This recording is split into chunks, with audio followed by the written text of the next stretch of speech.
Hello, this is Brian Vanderjack, and this is the fundamentals of effective communication for Scrum Masters, Project Managers, and Team Leaders. The terms are basically as is and no warranty. The purpose of this presentation, which you've probably guessed already, is to provide a foundation for effective communication for Scrum Masters, Project Managers, and Team Leaders. My understanding of communication is based on being a professional national presenter. Specifically, I've spoken at IBM on many occasions to their international audience. I've spoken at AT&T on many occasions, again to an international audience. I've also spoken at Microsoft, Abbott Labs, and also at Project Management Institute chapters across the nation. I'm a professional author. I've published a book called The Agile Edge, which was published by Business Expert Press, as well as many articles published through the PM World Journal with a distribution of over 17,000 readers. I was a team leader at a company which you've heard of, guaranteed, no matter what part of the world you're in. And that is a telecommunications company. And as a member of that telecommunications company, I was a project manager for over 15 years, a Scrum Master for 2 years, and an Agile coach for 4 years. So I got a lot of talking in and a lot of experience learning how to persuade people how to get stuff done. And finally, as a graduate school educator, I currently teach for the Illinois Institute of Technology part-time. I teach a class in project management, Scrum, as well as leadership. And I get a lot of practice talking to my students as well as communicating with them between class sessions. The outline of this presentation is first off the basics of communication, specific tips, and making communications more powerful. And I want to give you a little hint. Number 3 is certainly worth waiting for. With respect to the basics of communications, first, when sending a message, a person has an idea to send, and they encode that message and pack the message in a way that it is going to be well understood by the person they're sending it to and how it is being sent. Correct lexicon should be used, and what lexicon is the words that are specific to a profession. But for an international audience, avoid the use of idioms, where idioms are short sayings that have a meaning to a specific audience or culture, but probably don't carry over to other audiences well or other cultures. And also, accents could be an issue for the sender. And what my international students at IIT tell me is they have a difficult time with the accents across the United States, and which makes a lot of sense because a person in Texas does sound a whole lot different from a person speaking who comes from the East Coast of the United States. So again, accents can be an issue when you're encoding your message and sending it.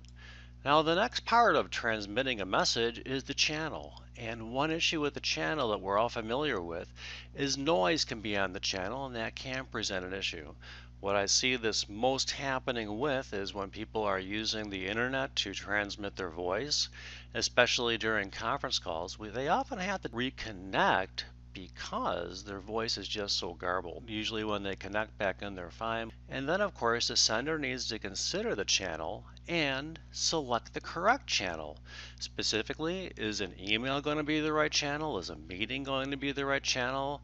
Or is an instant message, a phone call? Again, the sender, based on the message and to whom they're sending it, specifically to which receiver, they should pick the correct channel. With respect to receiving a message, the person on the receiving end, they might be distracted by multitasking or just too busy to even notice a message. And we've all heard about that person with the 200 messages in their email inbox. Yeah, that person just may never get to your email, so be careful on that. And then what the receiver will do is they will decode the message, and that can be hampered by their inability to understand the words or the concepts in the message. For example, let's say they just don't understand the words of the lexicon. And here's one that you rarely hear about is trust in the sender.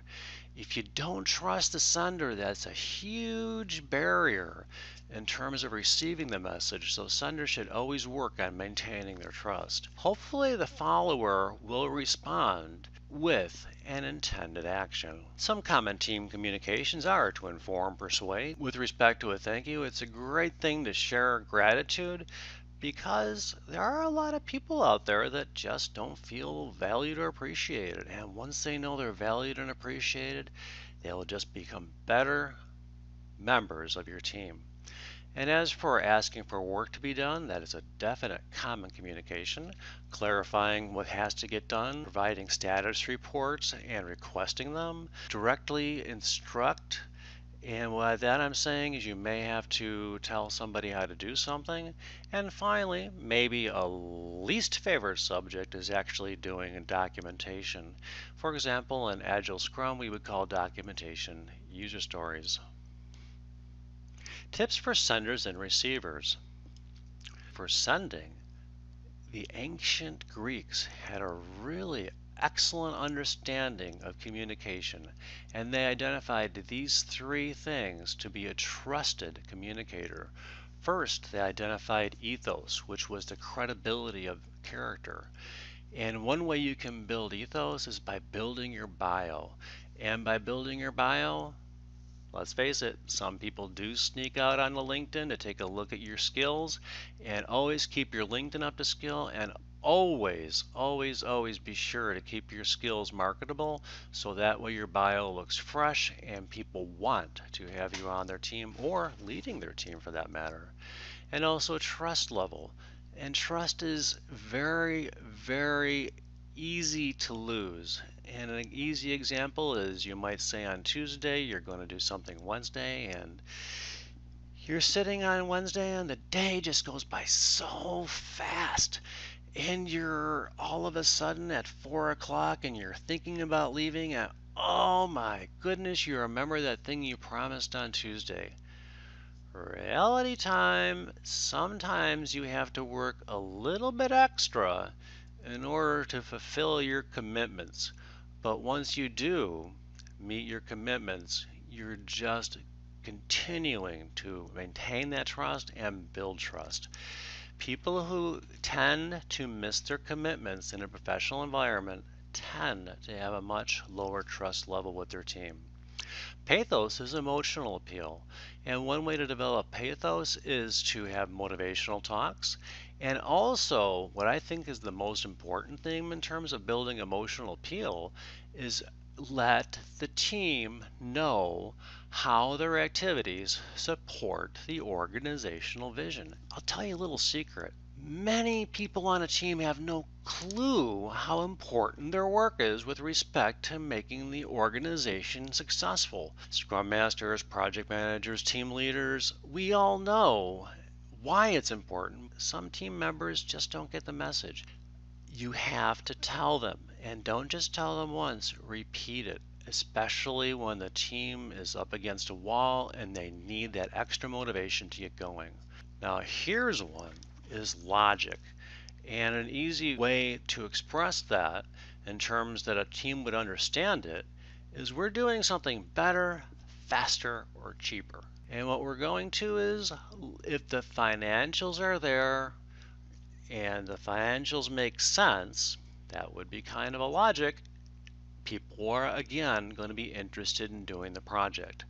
Say the logic is meeting a regulatory requirement, again the logic is there. Best to meet a regulatory requirement rather than get sued. Being sued is a bad thing. So again, you have to share the logic of the effort with the team so that they know that it's important.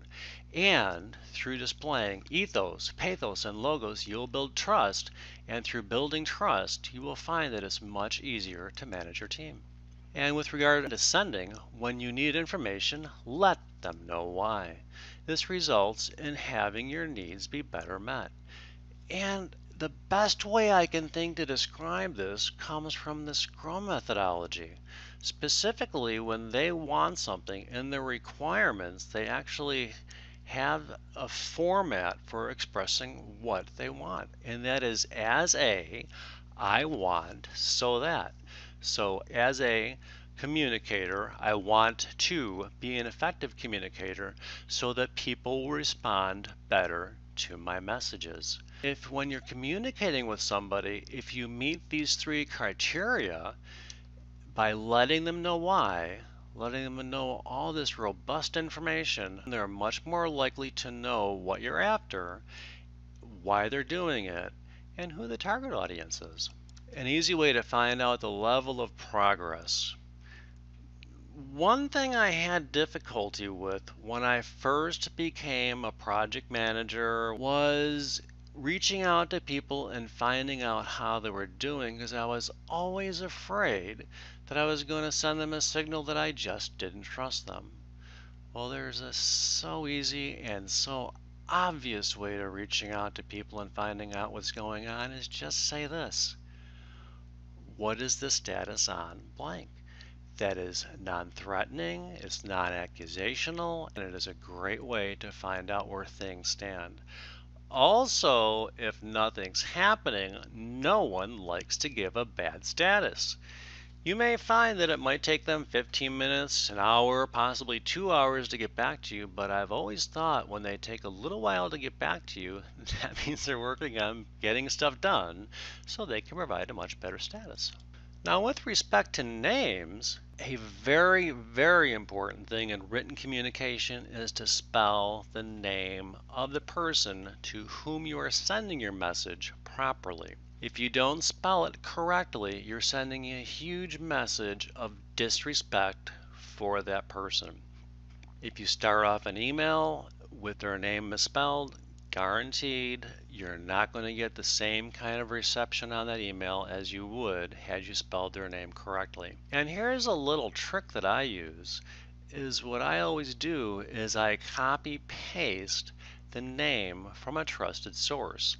For example, if they wrote their name in an email as, for example, thanks Karen, I would literally copy paste Karen off of their previous email, paste it into the current email that I'm sending to make absolutely sure I've got their spelling down the way they like to see it. And when you're writing somebody, highly recommend that you start out with their name in the salutation, because it immediately draws their attention. For example, if you say Dear Dan, a person named Dan is really going to be interested in seeing that communication, at least for the first few sentences.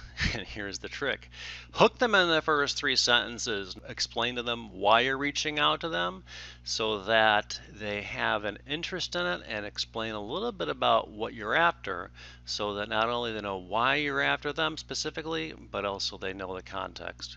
And then when you say somebody's name, there is nothing sweeter to their ears. This commands their attention.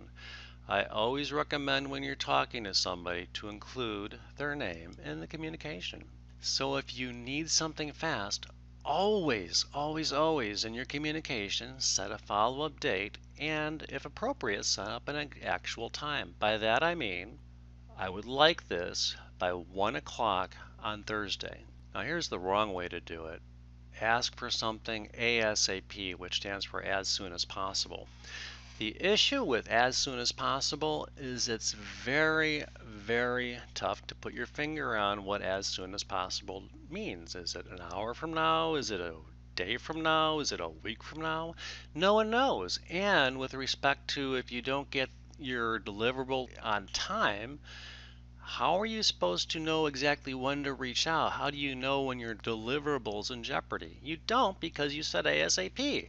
Rather, if you put down a specific time, again 1 o'clock on Thursday, let's say it's 1:05 on Thursday, you still haven't gotten what you're looking for, you know you can reach out to that person with a reminder, and both you and the receiver of that message will know that something is up. With regard to receiving, improving your listening skills, do take notes, especially when you're taking down action items at a meeting.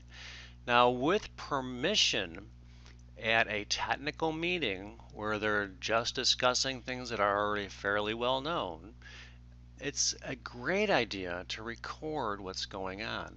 However, if it's a creative meeting where people are bouncing ideas off each other, or where you expect a lot of interpersonal networking and team building and friendship going on, good idea not to record those. So do use recording if you're trying to capture technical essence. Otherwise, don't record it. And what I found in the past is when I record technical meetings, it's great. You can just go back a month later, or 2 months later, or 6 months later, and the information is as good as the day you captured it. With respect to receiving, do remove distractions. For example, you probably want to turn your cell phone onto airplane mode.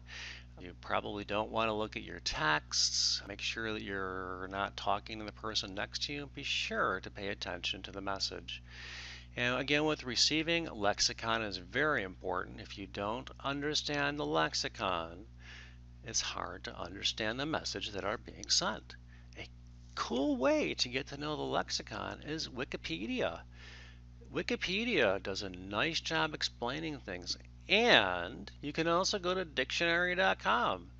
There's a lot of cool information on dictionary.com, or for business terms, you can go to businessdictionary.com and also look up terms there. So between all those, you can have a fairly good way to cheat and understand the lexicon without pestering the people around you to figure out what those words mean. With respect to ongoing, building a context, and by that, when I was first made Scrum Master, I was on a top performing team who had just won, I believe it was the J.D. Powers Award for being one of the top 10 designed applications in the world. And I wasn't getting a ton of respect from the team, and I couldn't figure out why for the first few weeks. And then it finally struck me as I didn't know how their application even worked. So what I did is I worked with a very generous person on the team that is generous with his time, and he helped me to build a data flow diagram of the application. And by that I mean for every part of the system, he helped me identify what the inputs were, what the processes were, and what the outputs were. And we also identified what the functions of the interfacing systems. So I began to build a great impression for how things were working. Flip it around, I also started working with the testing team who was working with the user interface, which happened to be on a smartphone.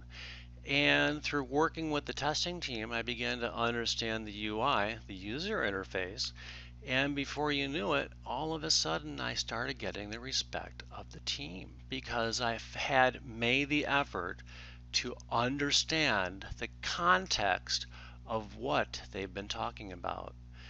And finally, if you really need to know something at a meeting, especially at a meeting, don't let people intimidate you or embarrass you not to do the follow-up questions. And I see this all the time. You'll ask, where can I get this information? And people will say, oh, just go to the website. Some of these websites are 20, 30 pages long. There's no way you're just going to find it. Always try to focus people down into a level where you can understand what's going on. Now, there's limitations where you may perceive that you're getting annoying. Maybe you're talking to the wrong person. Maybe you had to find somebody else. But again, always have a plan to drill down to the information at the level you need it and at a level as a receiver that you can understand and use it. Receiving skills continued. Wow. What this slide is implying, and I firmly believe this, is especially in IT, you will have technical conversations and conversational conversations. With respect to technical conversations, I strongly encourage you to repeat back, possibly in writing, what they are telling you. And if you can, send them the details of your conversation in writing so that all the details are captured and well documented. So 3 weeks later, 4 weeks later, possibly 6 months later, there is an excellent capture of what the technical profile was. Again, echo back, get confirmation, move ahead. That's the exact opposite from conversational English.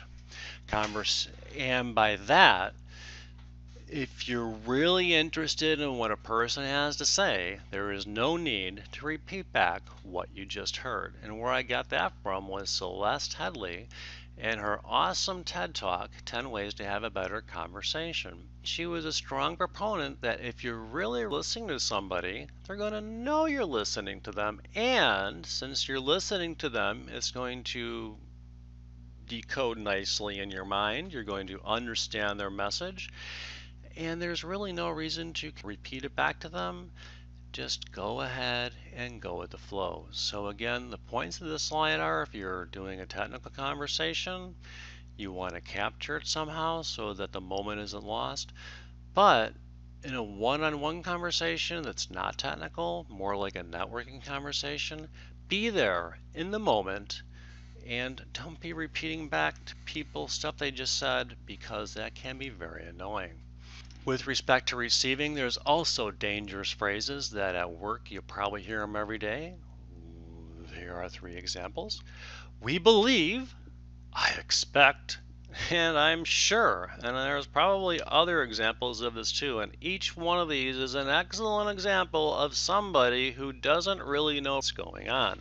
Every time you hear one of these, you know, let's go back to the ethos, pathos, logos slide. There is no logic. There is no solid logic behind what they're saying. What they're saying is based on their emotional feeling. And especially in IT or in a technical field, now, emotion really isn't a great way to run a business. You want to base it on facts. So again, if you hear words like I believe, I expect, I'm sure, the red flag should go off in your mind saying that this person is speaking from their heart, not from what is a known fact. Some of the content here was valid for both receivers and senders, and we're going to go have a few slides right now that are valid for both senders and receivers. Let's look at communication types. First off, there's meetings. One thing that's really nice about meetings is interaction. You can get a lot of stuff done at meetings if you have the right people there, especially when interaction is required. A con to the meetings, though, is I found out that those type A personalities that seem to know everything, they're almost impossible to book a meeting for. So what I recommend in that instance is try to find a delegate for those people. Try to find out if you can text them during your meeting. Sometimes they'll actually respond to text during the meeting to advise you on what they would answer a question if they actually were at the meeting. And I hate to do this, but sometimes it's necessary. Sometimes you have to book them 2 weeks out just to get them. And it's always painful having to wait 2 weeks to talk to the expert, but sometimes it's just a must. Let's go down to IMs, SMS, and similar, specifically like instant messages. What's nice about them is they tend to be speedy communication. Young people tend to expect instant message to be responded back to right away. So if you send a younger person a text message, expect they're going to respond right away. And also, the reverse is true. You have the onus of responding back to them right away if they IM you. So, moral of the story here is it provides for speedy communication. Now, one con I've discovered about instant messaging is it tends to be very difficult to send detailed documents or detailed information. So if you're sending information that's detailed, probably not the best method. What I would do is send an email. And what email does for is it makes for a great way to send document or documented conversation. If you have a document, it's always best to save it somewhere and send a link so you don't add up too much space in their inbox. Emailing a link is a really great way to get documentation over to somebody else. But a con to email, I'll go back to this. Some people do have 200, 300 emails in their inbox. And let's also look at the person that just comes off a 1-week vacation. There's no way they're going to see your email. So if somebody comes off a vacation and you really need to reach out to them, give them a call, drop them an IM. Don't just let your email sit there and expect for it to be read, because reality, it's probably not going to be even noticed if they've got that many emails out there. Now, everybody says that face-to-face communication increases the quality of interaction, and it's been my experience that the answer to that is yes. And the hugest part of face-to-face communication is you can get eye-to-eye contact. You can read their body language to see if they're interpreting your messages properly. And they can also send you signals. For example, if their feet start pointing away from you or they start pulling out the cell phone, it's either time to start getting interesting as a person or it's time to end the conversation. You just can't see those cues if you're on the phone or you're texting or whatever. Now, a con to face-to-face communication is, of course, the travel cost. It takes time to get to the place. Now, I've actually heard of teams that do something called co-location. They will have everybody from across the country. They will say you are all now reporting to, oh, I don't know, you're all to be at a desk in New York, New York, and everybody has to move there. Yeah, I have a hard time believing that everybody on the whole team is going to go along with that happy. So in Scrum, they love to have face-to-face teams, so what I'd recommend is when you're setting up your team, make sure they're already geographically resident or are very happy moving into the new location before you establish a team. Mandating that people move just builds bad vibes. Sending and receiving a message, driving to an answer. So if after you ask a question, they answer a different question, politely call this out. That's not exactly what I asked, because some people are trained to answer a different question, and you'll see this a lot, especially with politicians. Another thing that I've seen is, especially in technology, you'll ask a question and they start to explain something that you already know. Save that technical person some time and let them know you understand what they're trying to share. And again, refocus them right back on the information you need, not so much the information that they want to share. So in summary, while receiving, did you get the information you asked for? And while sending, focus them on your exact question. Sending and receiving, key considerations. Who? By that I mean how best to reach them, and you want to select the best communication style. What is the right lexicon? What is the right detail? For example, executives love a high-level story, but if they ask a question, they expect to have the details ready to dive in. What? That's the easy one. This is what your message is. When? Some messages are based on time. For example, minutes, they tend to get stale after a while. When you're talking about an outage on an application, you probably want to get the information out as soon as you can.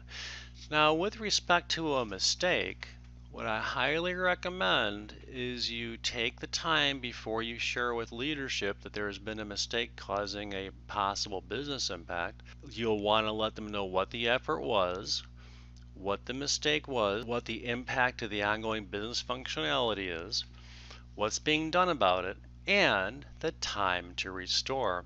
And if you don't have all those things at your fingertip, go ahead as you transmit your message that something's up when you will have the information you're currently missing.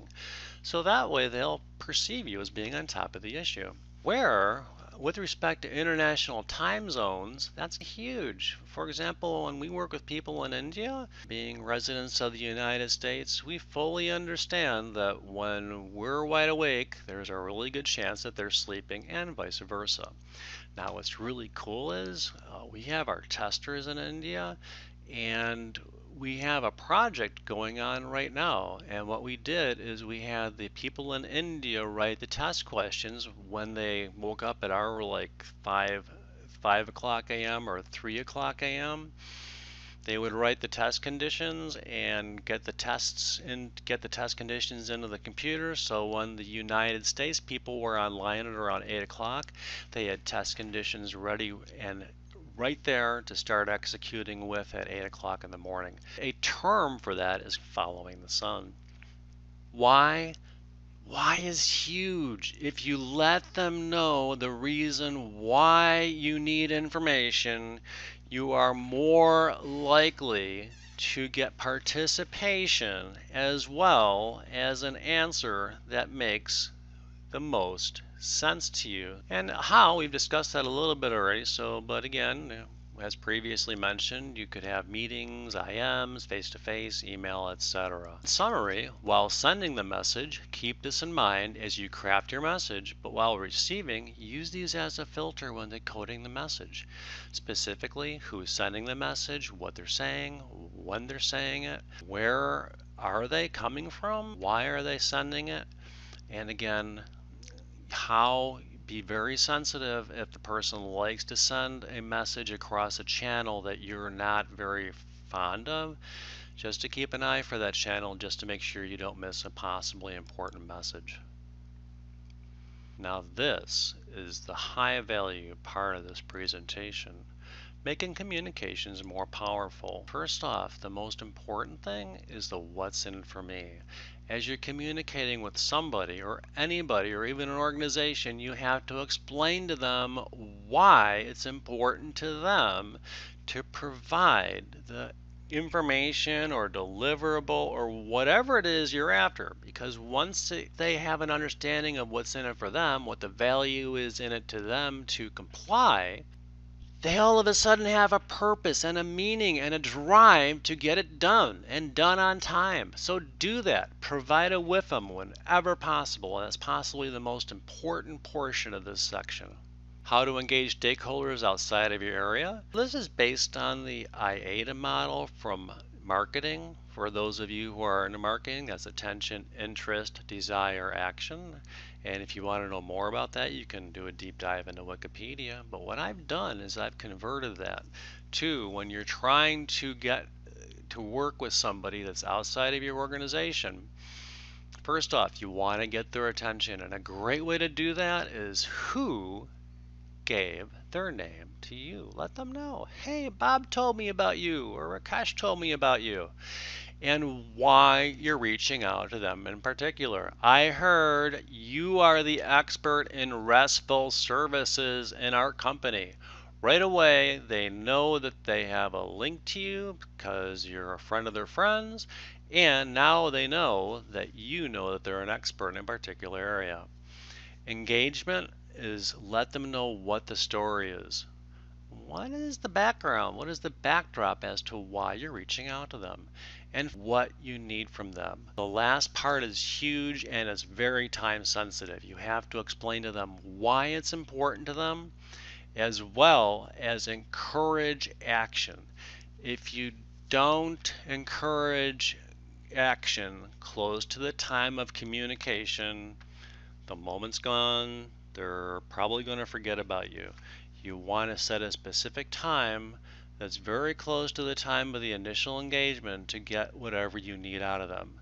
So again, if you're going to reach out to a stakeholder that's just outside of your team, first off, get their attention, drive to engagement, and finally, drive them to action. Let them know what the WIFM is, what this is for them, and also drive them to a specific date. Drive them to a close. Hidden passion.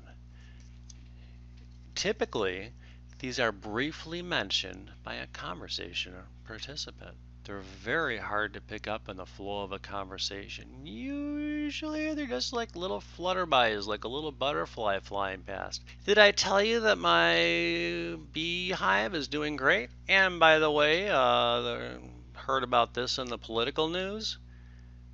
It's up to you during the course of the conversation when they say something unusual like I have a beehive. It's up to you to find those little gems, their hidden passions, and drill into them, because if you do, you're going to increase your likability, you're going to further the conversation, and you're going to build a deeper engagement with that person. Because what they've just done was shared with you a little bit about themselves, and they're subconsciously or consciously testing to see if you're really interested in them or not. And by letting these little butterflies go past, you're telling them, hey, I just don't care about the real you. But if you actually capture those moments and you discuss them, again, you're driving to likability, further conversation, and a deeper engagement with that person. With respect to thought leaders, there's not many thought leaders in an organization. There's only room for so many. And these are the people that people tend to go to when a decision needs to be made. I strongly recommend, as a leader of a team, be it a project manager or a scrum master or a team, that if you have a new idea, you're presenting a new process, that you go to the thought leader first to get their input. Because if they agree with you, you're great. Everything's wonderful. But if they disagree with you, there's basically two options. One, figure out why they're in disagreement and alter your plan, which might be dumping your plan or modifying your plan until they like it. Or just tell the thought leader that you understand where they're coming from and you just disagree. And if it comes up at a meeting, you can honestly say, I am doing this, I believe this based on the numbers, on the logic, this is the right way. I have consulted the expert. Well, let's just call the expert John. I've consulted John. John, the expert, says the following. We are in friendly disagreement. And if possible, you can have John share why he's in disagreement so that the team can make up the decision as for the best direction for the team to head in. The use of metaphors, especially for risk management. This makes potential events seem more plausible and it builds support for risk mitigation. And where I learned this was when I was first a manager. For about a year, I kept saying we have the possibility of this event taking place and we should really do something about it. And I got no support whatsoever from my peers. None. And then, one fortunate day, the event that I had predicted happened.